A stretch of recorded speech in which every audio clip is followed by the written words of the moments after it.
Hi, good morning, everyone, to our in-person and online audience. Welcome to our next session, which is Adoption and Becoming an Adopted Parent. I'd like to thank Parent Match, who is the sponsor of this session, as well as our nonprofit sponsor, Family Equality Council. I would like to introduce the moderator of this session, Lori Ingbarg, who has a tremendous experience in the adoption world of adoption, and Lori is going to introduce you to her great panelists. So enjoy the session. Thank you. Thank you. Thank you all for being here. I am Lori Ingber. I'm founder and president of Parent Match. Parent Match is the first and only nationwide network exclusively for adoption agencies, which basically means that we hope to help your agency and your adoption attorney work faster to make better and more appropriate matches between parents and children. Personally, I am the parent of 4 children, 2 of whom are adopted, 2 biological. And I am really excited to be here. We adopted in 2007 and 2008 from Korea. And the world of adoption has changed dramatically in just that short amount of time. In 2007, 2008, you could still adopt from Russia, you could still adopt from Guatemala. Both of those places are closed. In 2008, about 19,000 children came home from overseas in international adoptions, and now in 2012, it was about 9,000. So the world of adoption is changing dramatically. We are here to give you up-to-date information that really pertains to our lives as prospective adoptive parents, as people in the adoption field, as people thinking about adoption. So here are our esteemed panelists: Marnie Dendenberg, who is Director of Domestic Adoption Program for Alliance for Children; Jackie Stafford, who is an adoptive mom and celebrity stylist and author of best-selling book. I love this The bio. Wow Factor. Fantastic. Love it. And Gabriel Blau, who is an adoptive dad and director of the Family Equality Council. So I think this is going to be a great session. We're going to have time for your questions online and from the audience here. We're really excited about getting started. So Marnie, why don't you tell us a little bit about yourself?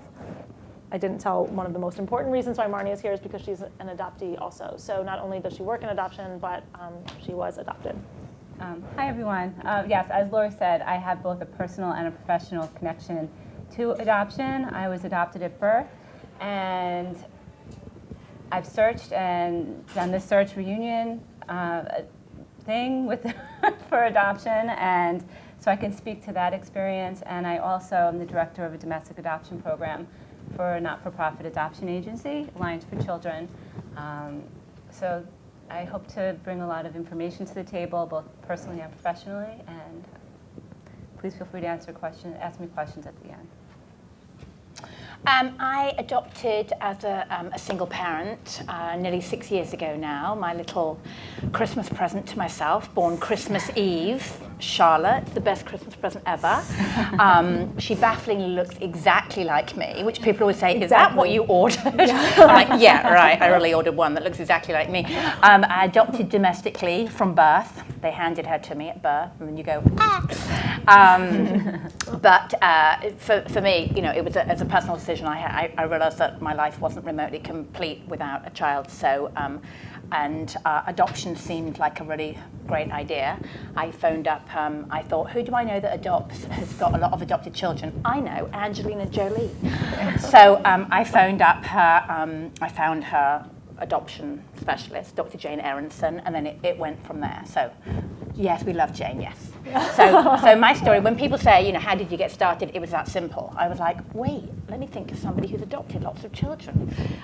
Anyway, so that's my story, but we'll be asking more questions, Yes. I'm sure.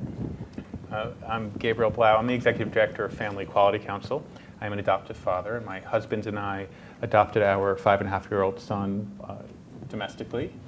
And also, we're lucky enough to be at his birth, and I actually got to deliver him, which was an amazing experience, and somewhat unusual when you adopt. So yeah, our life was incomplete without a child, and adoption is something that we believe in strongly. told you guys we had an awesome panel, right? We really are representing what is going on in this room right now, and I love this.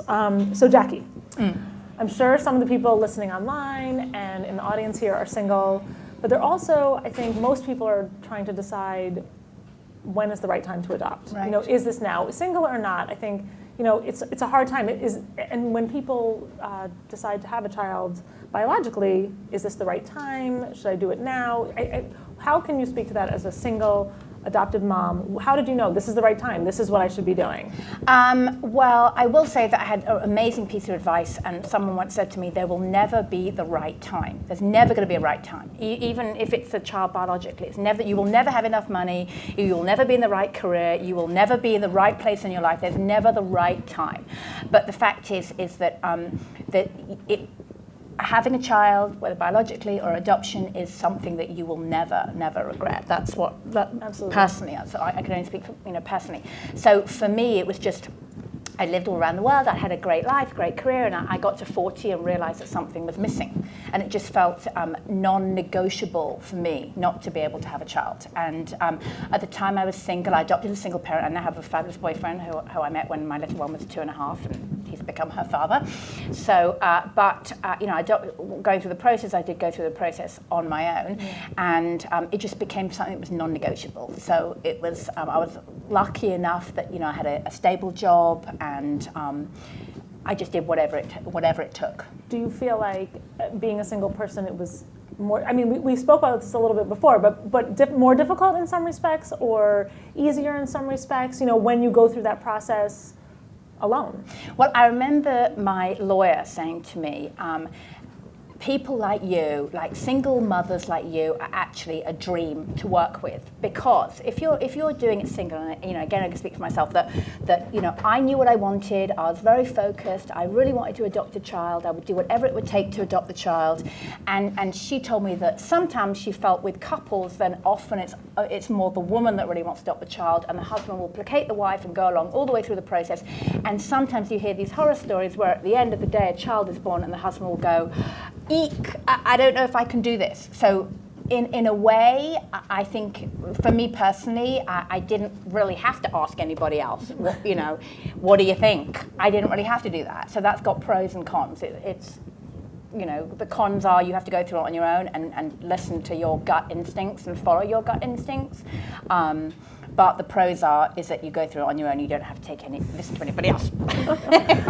Do you feel like you surrounded yourself with certain people? Yes. Or do you think that you really felt like this was like you? I definitely, have very strong family support. Yeah. Obviously, I have lots of friends are really supportive. So, but I think ultimately it's your own personal decision. It's whether you're with a partner or whether you're doing it on your own. It's your decision. You don't need to listen to other people. It's your decision about what works for you personally. No, I completely agree. I mean, I think that when you're ready, and you sort of know that just on your own. And I think it's fabulous. I think that a lot of people who are thinking about adopting just say, I'm going to wait until I find somebody, or I'm going to wait. And it doesn't have to be that way. The reality is, it does work. It worked for you. It didn't take you very long to adopt, correct? No, in the adoption world, it took me a year practically from the. I woke up one morning when I was just turned 40 in December, and my little one was born the following December when I was 41. So it took me a year. Which is fast. Fast. Not as fast, though, as the adoptive parent I heard the other day who said they managed to adopt within 24 hours. Wow. Really? They finished their home study, they got everything done, and the lawyer called them and said, there's a baby in LA, you need to go tomorrow. Can you imagine the shock?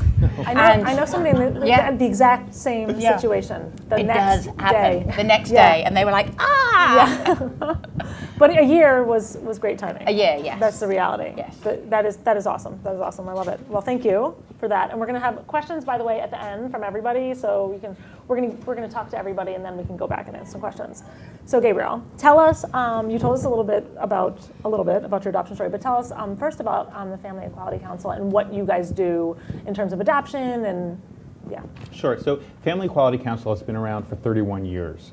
And our role in this country is to advocate for family values for families with at least one parent who is LGBT. This is an area that's changed a great deal since we started in the early 80s. And actually, our roots really go back to the mid to late 70s. And our work spans a whole variety of issues.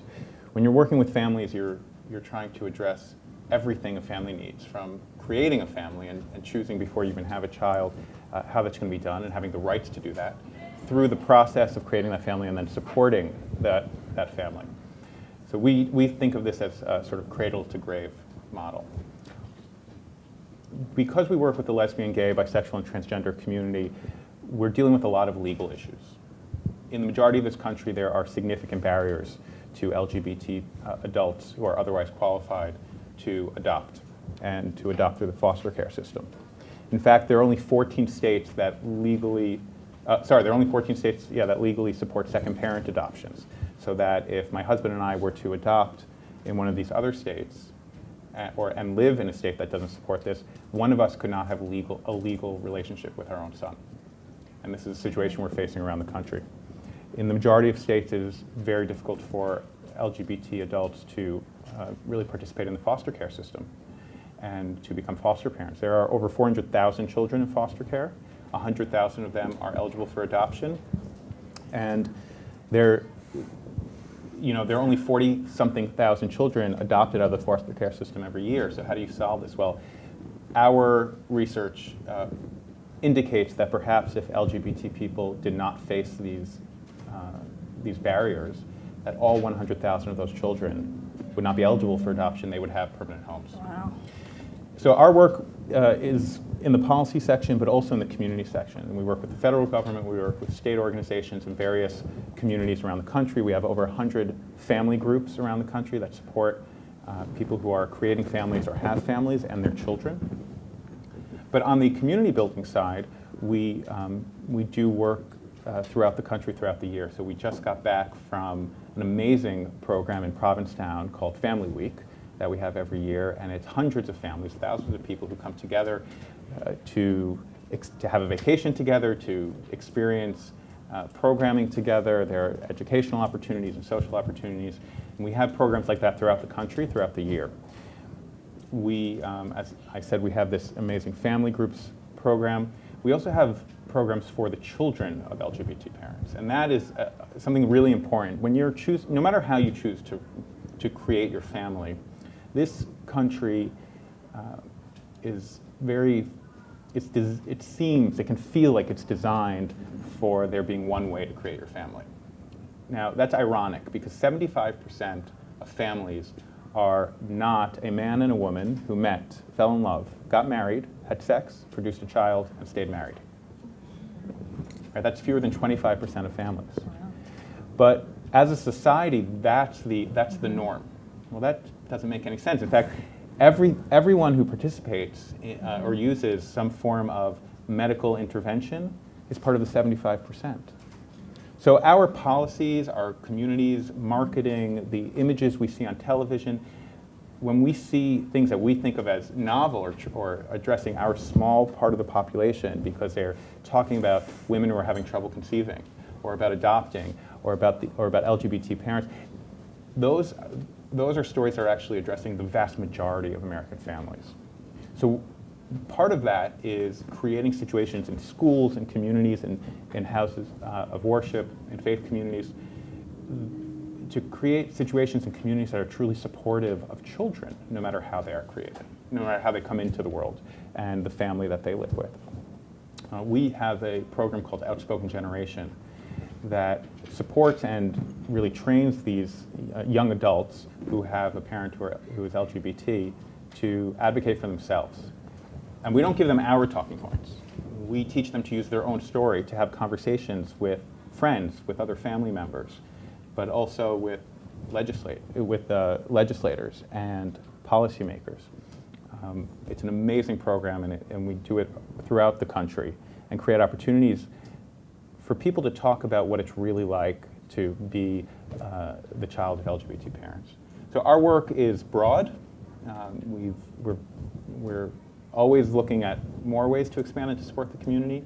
And I just have to say that, as a gay man and a father, this is it's a very personal issue, but it's really about changing the conversation in this country about what it means to have a family. You know, we talk a lot about the rights of adults to have a family, but anyone who's a parent and anyone who's choosing to be a parent knows that while it is a right and a choice, and everyone deserves that right, and we will not stop fighting for that, it's also about something so much more. You're choosing to raise a young human being. Because in our society, and people cannot raise themselves. And you're making a choice to participate in raising somebody to be a productive member of society. And I think that gets lost. And I think that's something that the LGBT family community is really bringing to the national conversation. I think that's fabulous. And you spoke to this a little bit before, but how do you think, you said obviously that so much has changed in the last 31 years, but even in the last 5 years, in the last few months, how do you think that, gay marriage and all of those things are impacting adoption? How do you think that, as gay marriage is legalized in this state or this, what do you think that's going to do to the rates of adoption? How do you see this conversation changing in the next 5 years? So I don't want to predict. Okay. How has it changed? If you asked me 2 years ago what I thought, right. I don't think I could have predicted the kind of the kind of advancements we've seen certainly on the legal side, but even on the cultural side. I mean, look at turn on your TV. It is amazing to see the number of shows that portray our families and that talk about issues of family in such a deeper, richer way. It has, I mean, just before this, I had to write down some numbers because the landscape is changing so fast that I can't keep in my head which states it's legal and which states it's not. Yeah. Marriage has been a huge part of this, but marriage does not solve everything. Do you think that, okay, go ahead, yes, and then I'll ask you the question. So, marriage doesn't solve everything. So we're going to fight for marriage. Marriage Absolutely. is very important. For our organization, it's something that we participate in, and we were very involved and instrumental in winning the Windsor case, which struck down Section 3 of the Defense of Marriage Act.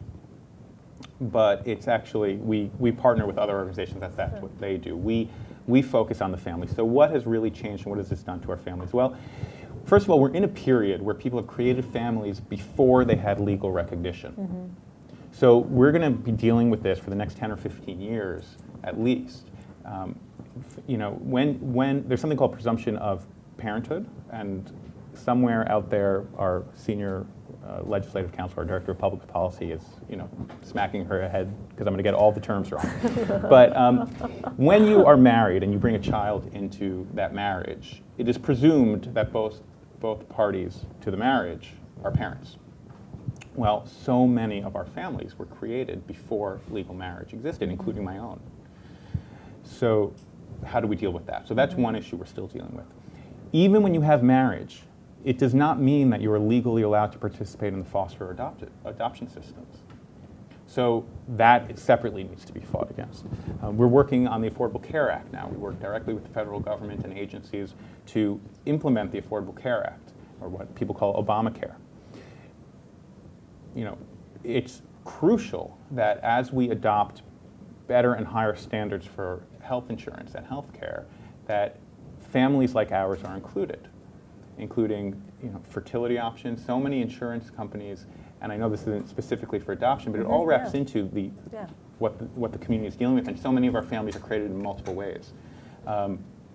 Insurance companies have all kinds of requirements before they will support your need for various medical technology to help you conceive, and often you simply cannot access those if you're a lesbian couple.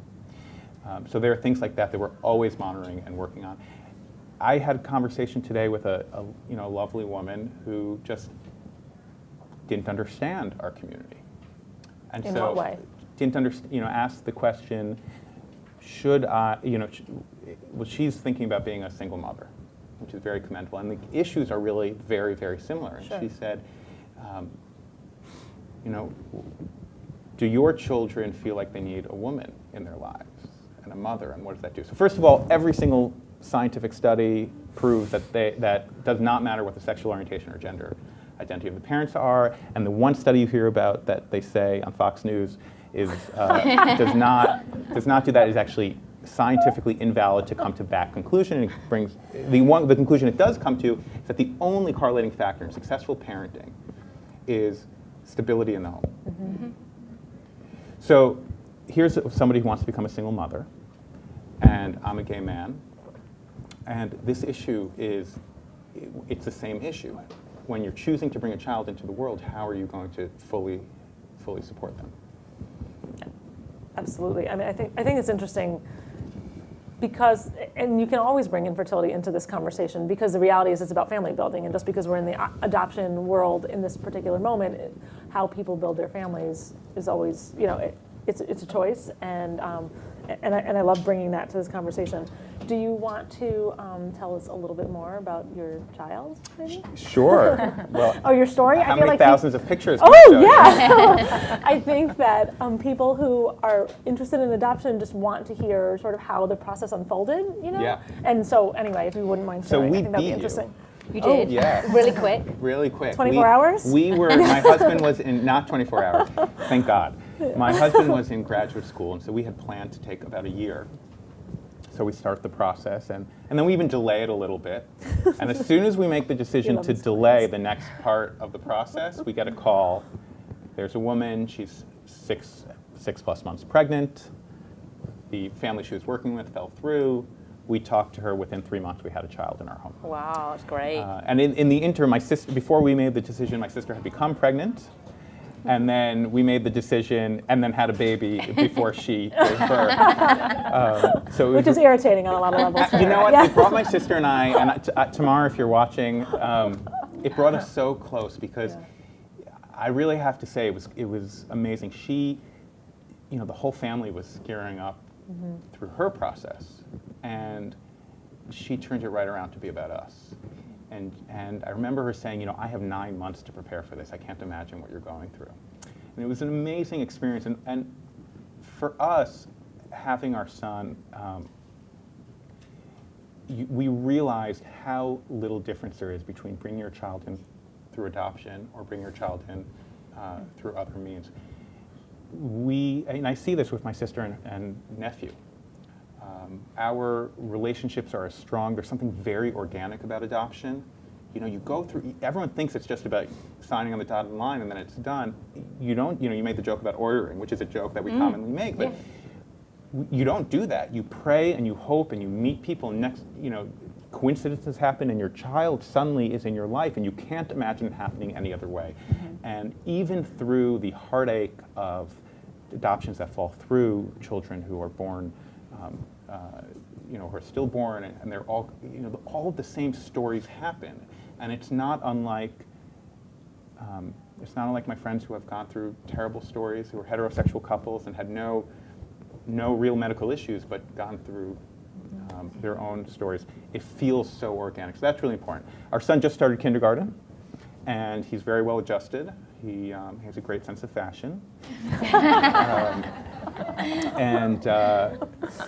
We love him, and we were in his school he started this last week, and we were in his school on Friday, and one of the children saw us, and I introduced myself to the child, and she looked at me, and she looked at my husband, and I said, I'm Elijah's dad, and she said, no. So you're both dads? And we said yes. She had a question, does he have a mother? And we explained that there is a woman who gave birth to him, who we call his birth mother, but she doesn't live with us and she's not part of our immediate family. And that was it. Yeah.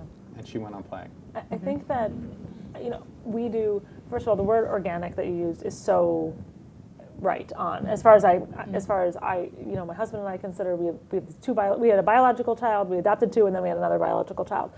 We say that the airport was our delivery room because it was the same to us. The first time we held our child was the same as the delivery room, and it really, truly was. And if you met my children, it is so obvious that they are my children, that they would never, ever be with anybody else. I mean, I don't know who else would put up with half of the things, but they are so clearly yours, and it's really amazing. I mean, we have transracially adopted children, and we forget all the time, of course, because they're just our children, but children will ask questions, and I love the questions that children ask because they are innocent and they are unfiltered, and they're real. And just like that story, it's like, I just had the question, and the question's over. You know, it was a simple question. There was no judgment in her voice. There was nothing about that, and I love that. We go to my kids' schools every year on their birthdays, and we teach the class about adoption, about where they came from and what it means to be adopted, and we read a book about adoption, and the kids have awesome questions. And they are just educated and knowledgeable, and then, you know, the rest of their day goes on, and it's not that interesting, which is perfect, Yeah.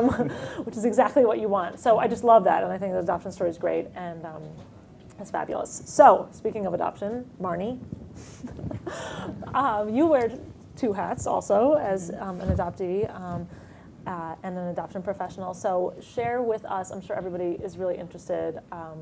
My children are still children, obviously, and I think as an adult adoptee, it's interesting to sort of hear the feelings and your reunification, and as much as you are willing to share, I think that people would be really interested in hearing how the process went for you, what you felt like when you grew up, how you found out you were adopted, if you always knew, all of those things. Sure. I was adopted at birth, and I have no recollection of being told I was adopted.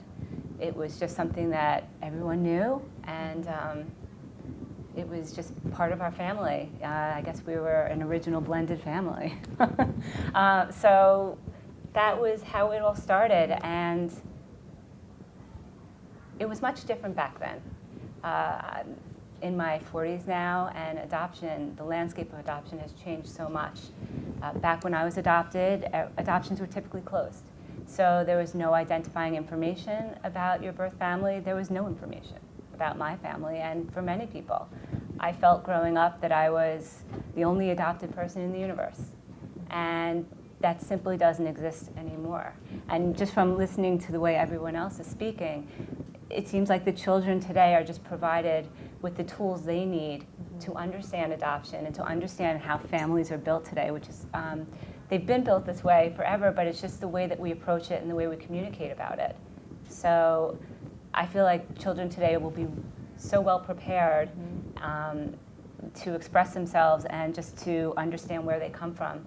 And part of that process, when they feel so comfortable, it will lead to other people feeling more comfortable. Of course. And it just puts a better perspective on adoption in the universe, really.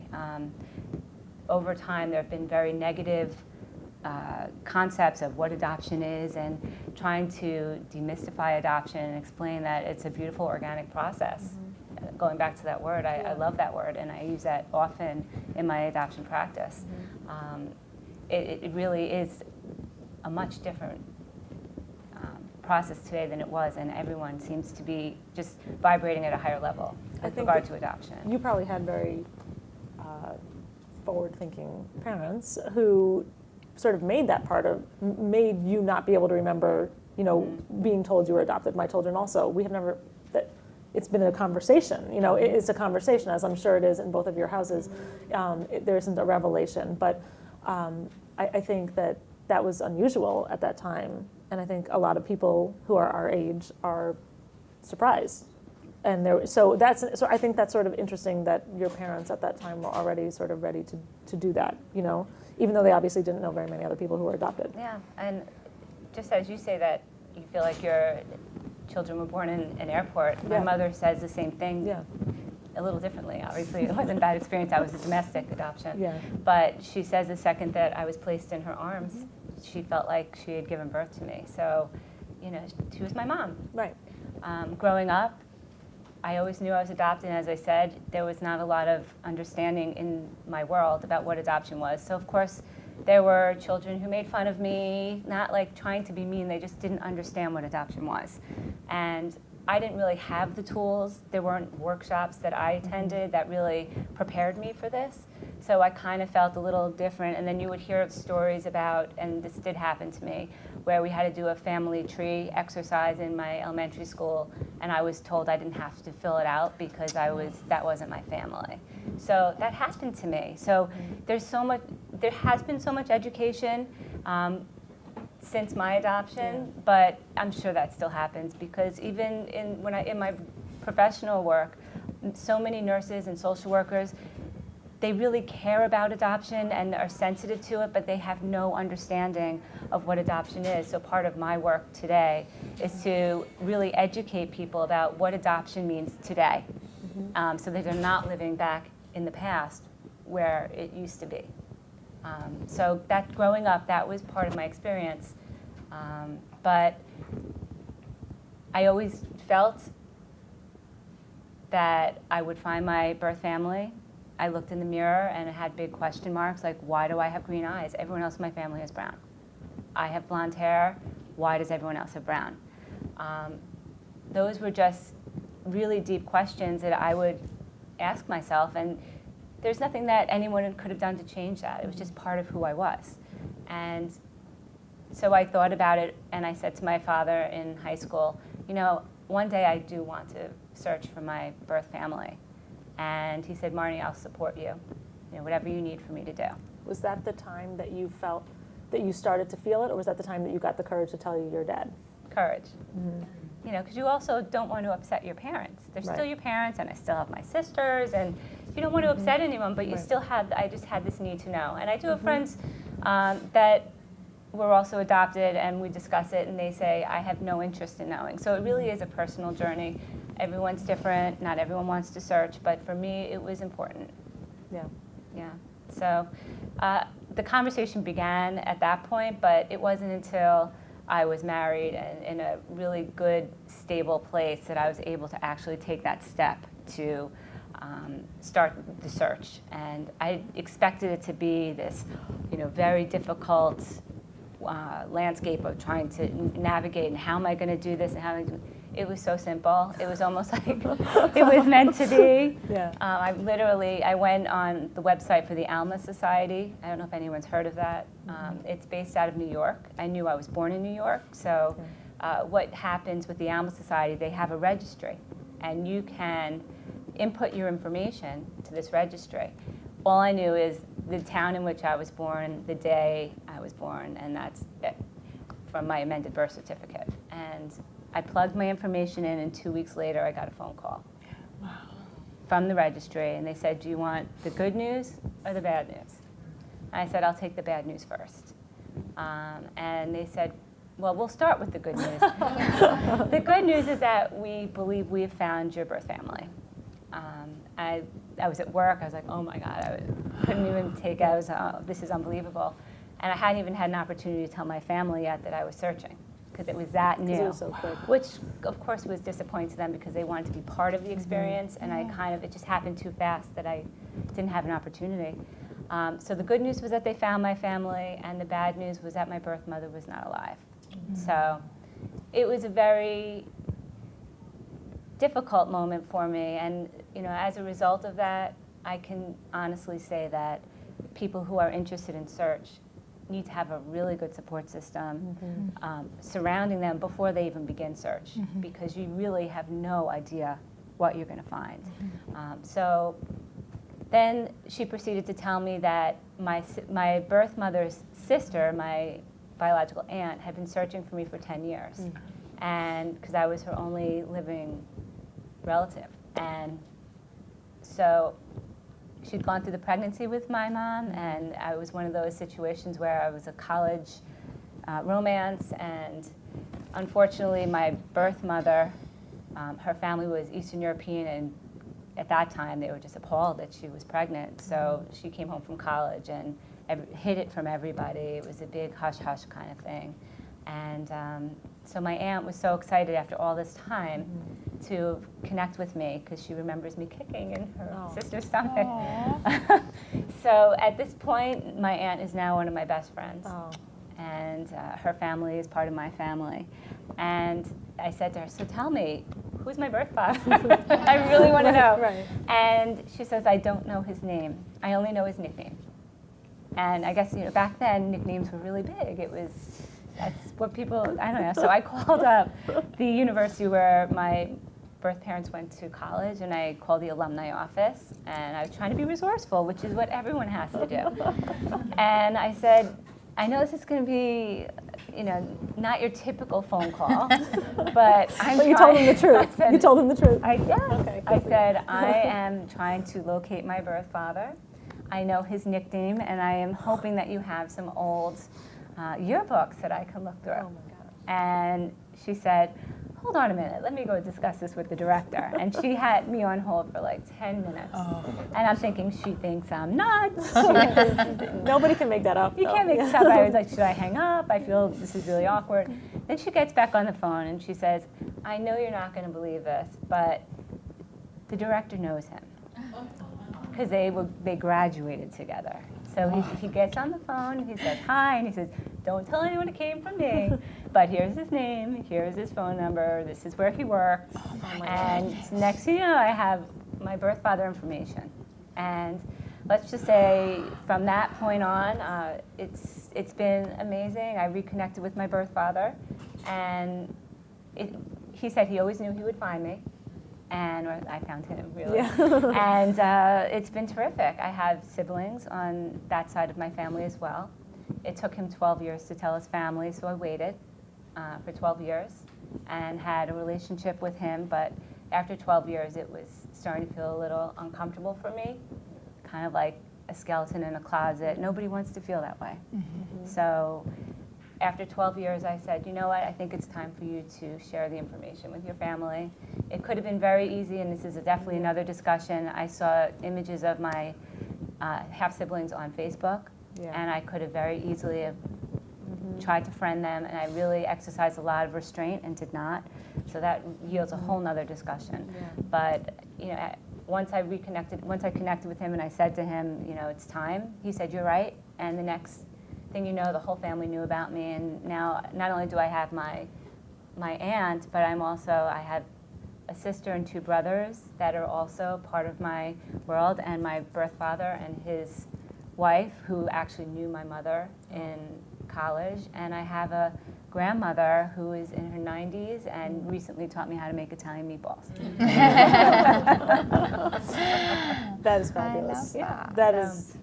And ultimately what I can say, because I know that there's a lot of concern by people who are looking to adopt about who is a birth parent and managing the relationship with a birth parent, but I can say that, again, you let it grow organically. It doesn't happen in every situation, and you can see that obviously mine is not, it's a bittersweet kind of situation for me, but I now feel like from the perspective as an adult adoptee, that I have just many more people in my world to love and that love me. So it really has developed into one of the greatest experiences in my life. Yeah. I love that story. Thank you. I told you they'd be great, right? I wasn't lying. It is time for questions. So if anybody in the room here has questions, raise your hand, but there is a microphone. So don't ask the question until the microphone gets to you.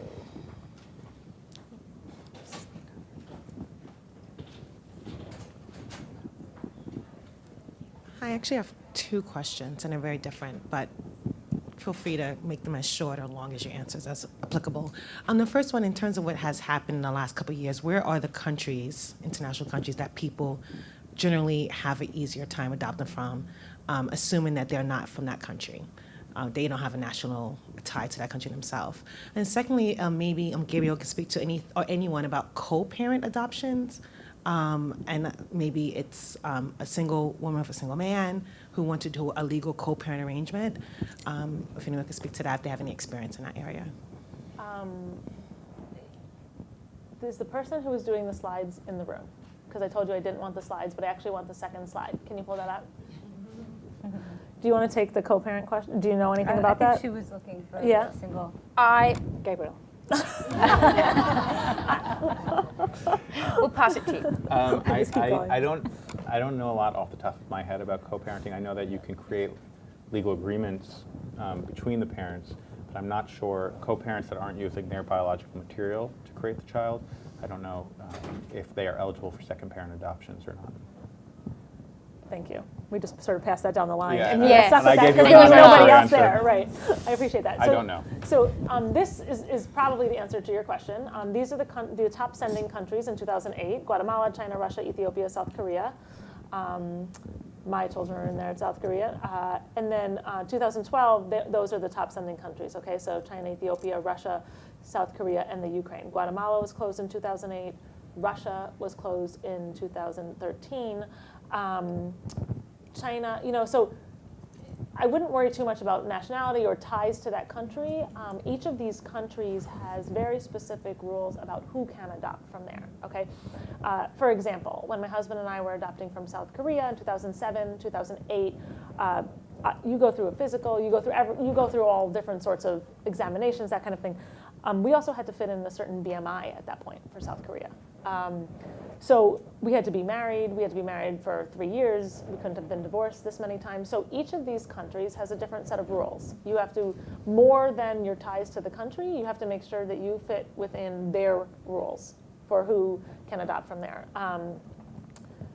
Most of the countries are strict, but these countries are still open. These countries are still, there are a lot more countries that you can adopt from than this, obviously, but these were the top sending countries. There are a lot of countries in Africa that you can still adopt from.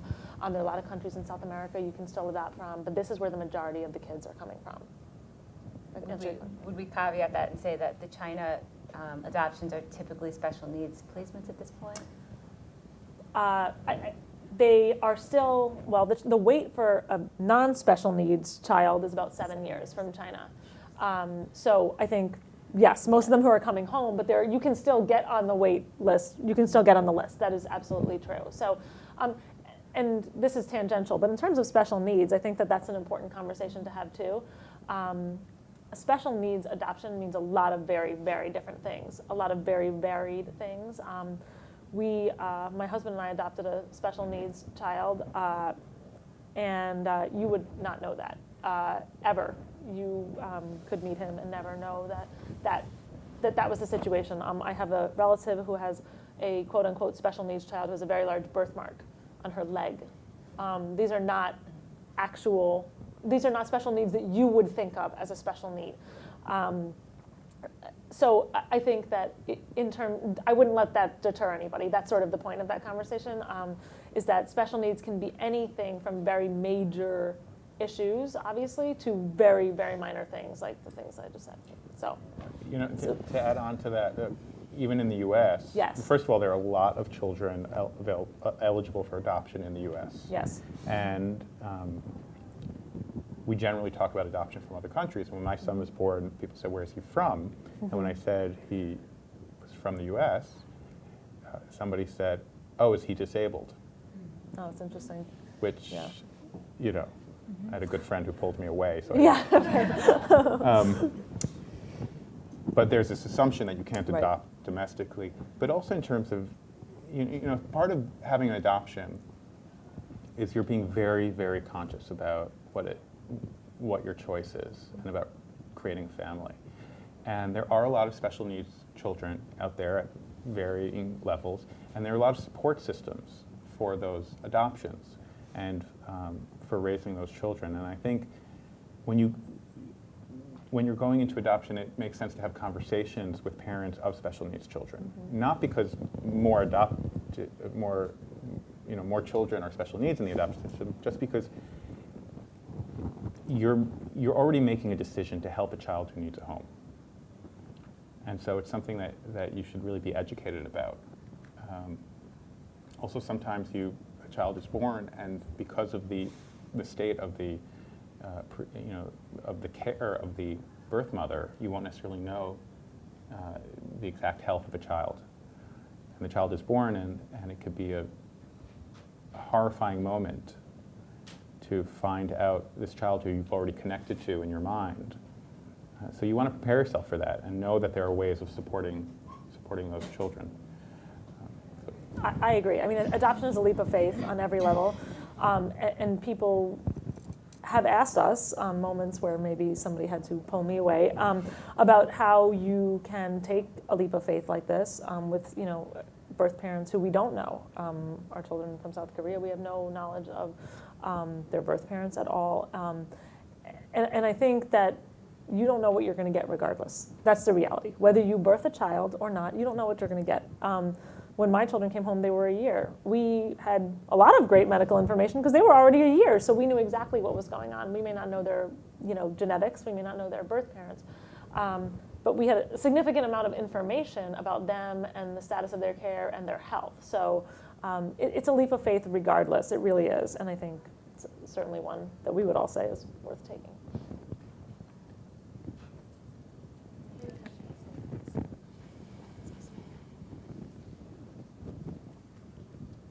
Hi. Can you talk a little bit about the costs of adoption, domestically and internationally? I could speak to domestic. I can't really speak to the international because I do the domestic adoption work. Foster care and private adoption are two completely separate things, so I want to say that from the outset. Adopting through the foster care system, I don't really know the costs of that. But I would say that from an agency perspective, a private adoption agency, the fees are probably, including like legal and et cetera, somewhere between $28,000 and $35,000, potentially higher. The variation will depend on a number of factors. One of the most significant factors would be what the birth parent expenses are in a particular case, and that there can be a great variation depending on what the birth mother is, what her needs are, and what the state where she resides in will allow her to recover. I think in terms of international adoption, it really depends on the country. You're looking at the same general range for the most part. It really depends. I mean, you can definitely, there are some countries that are in the $20,000 to $25,000 range, and there are plenty of countries that you could be spending $50,000 or so.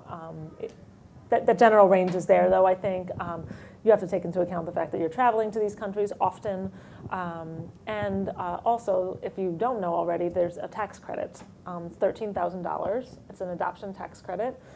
So after you adopt and after you finalize your adoption, you get $13,000 back from the government with your next taxes. So it's a big chunk of change to sort of subtract from the amount of money that you need to have, afterward.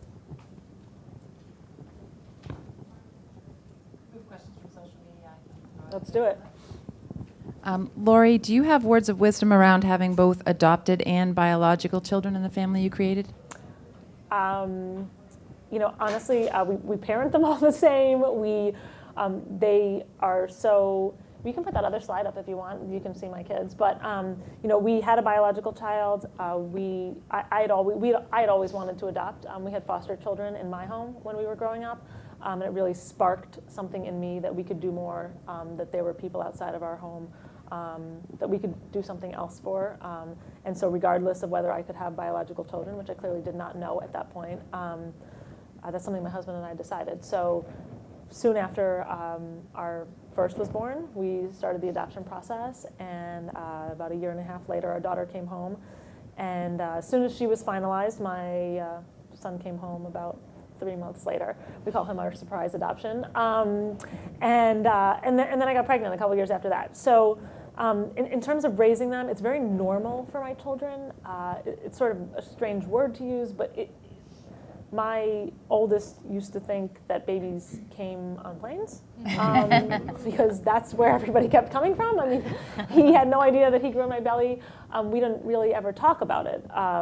It's just sort of this normal thing. I never told any of my children, I guess, that they were, I guess I did at some point, that they were adopted, but we just know it. This is something we talk about on a regular basis. We talk about Korea. We talk about going back there. We talk about meeting your birth parents. We talk about, it's just a very, it's very organic in my family. I mean, I have 2 sisters. Each of them has biological and adopted children too. So my kids have amazing frame of reference, which is not normal at all, but the cousins that they see are also, Caucasian and South American and Middle Eastern and African American. And so that's the normal in our world.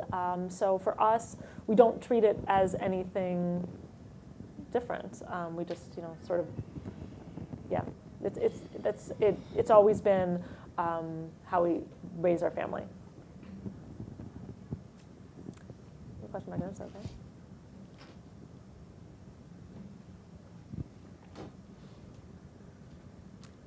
Hi, and thank you for this great panel and brutally honest and just wow.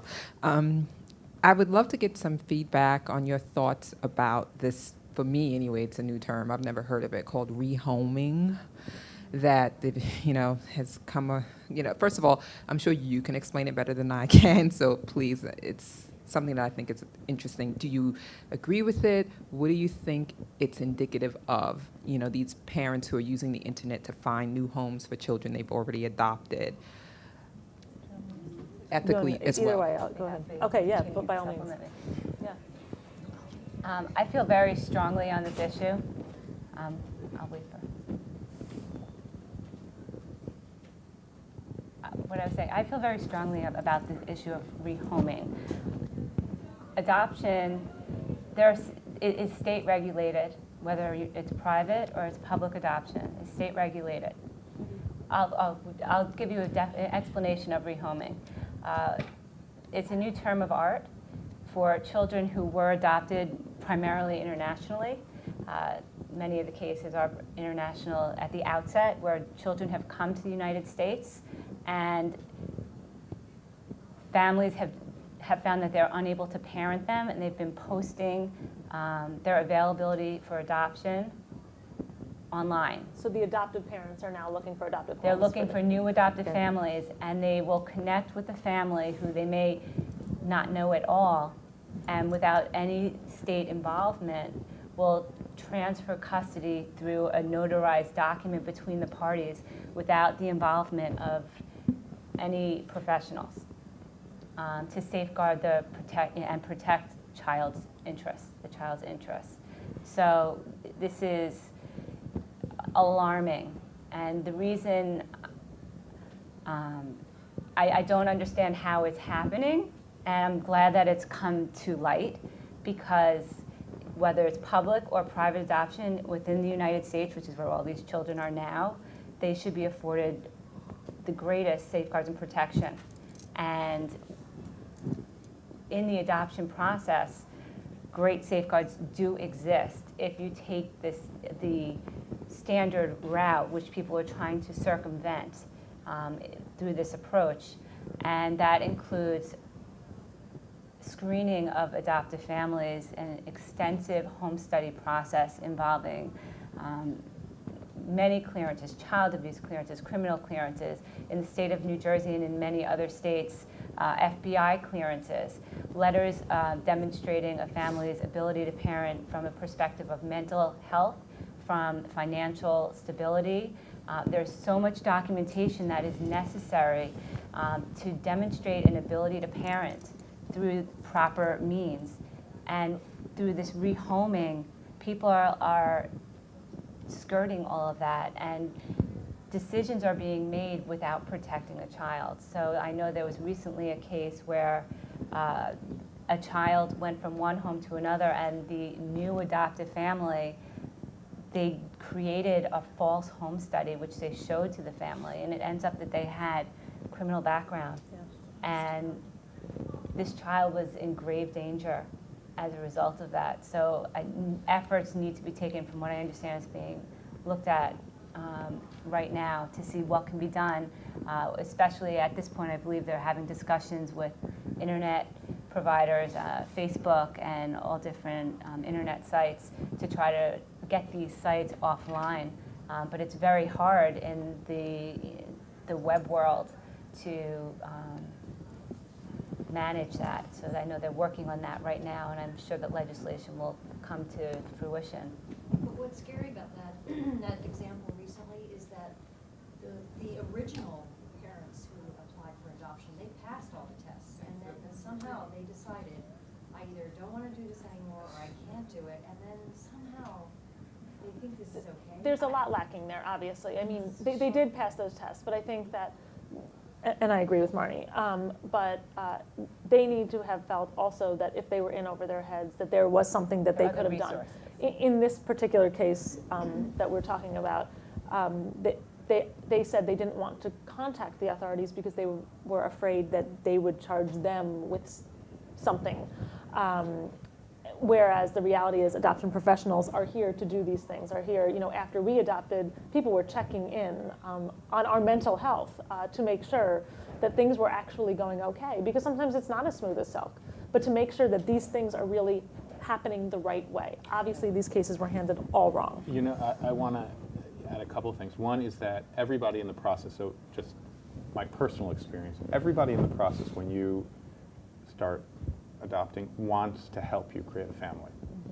So we were very nervous about that. We were young. We were one of the youngest couples we ever met who was adopted. And, you know, we were embarrassed by our tax returns and about, you know. Everybody really wants to find good homes. So they are a resource for a reason that we should be trusting, and some of them are overburdened, but they're still there, and that's their goal.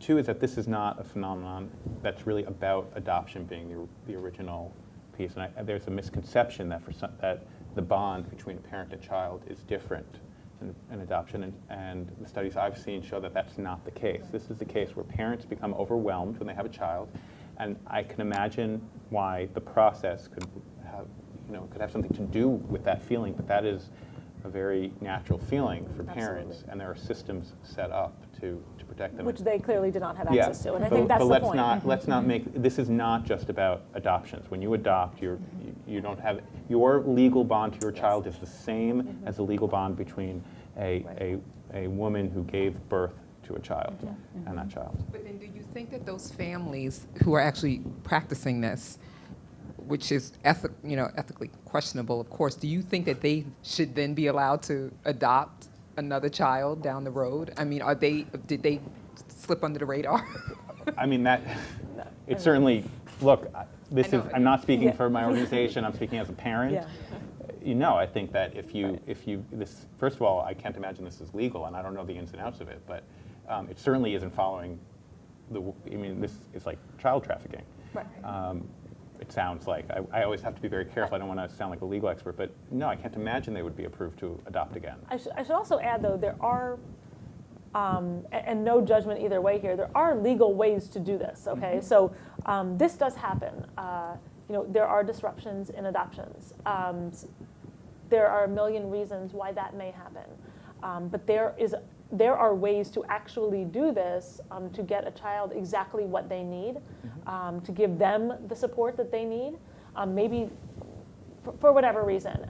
There are legal ways to do this. There are ways in the adoption world to do this. There are adoption professionals who do specifically this.